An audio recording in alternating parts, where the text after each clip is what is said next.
Bonjour les amis, je viens vers vous aujourd'hui pour vous donner mon avis sur le post concernant l'arrivée de Trump à Paris samedi 7 pour venir inaugurer la cathédrale Notre-Dame.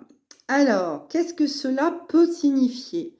Je n'ai pas de certitude, je vais vous donner mon avis, vous me donnerez le vôtre et vous me direz si c'est juste ou pas.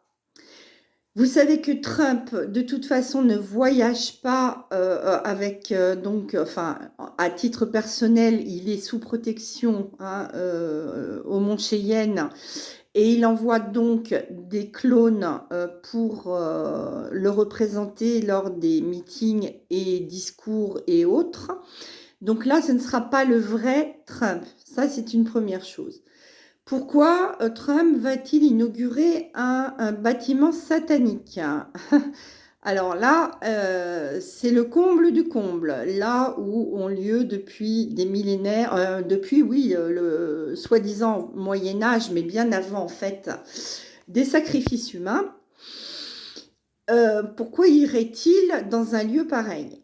Alors, il envoie donc un clone se représenter pour un autre événement, bien entendu. Ceci est un leurre, ceci est dans un but de faire comprendre encore une fois aux éveillés et pas aux autres, aux éveillés, que c'est la fin de la franc-maçonnerie, qui ne rira pas du tout d'ailleurs dans très peu de temps, et que c'est la fin du gouvernement français. Ça se passe en France, à Paris, avec la présence d'Emmanuel Macron, qui bien sûr n'est pas le vrai, mais un militaire américain de l'Alliance. Donc, en fait, il vient signifier la fin du gouvernement, il vient signifier également donc la fin des FM et du satanisme. Que va-t-il se passer? Vous voyez bien que là, avec le 49.3 qui vient d'être passé de force à l'Assemblée nationale, ça va faire péter le gouvernement. Donc, normalement, on s'attend, avant Noël, à la chute d'Emmanuel Macron et du gouvernement français. Donc, il est venu signifier la fin de cette engeance, on va l'appeler comme ça. La France étant, avec les États-Unis, les deux pays les plus satanistes.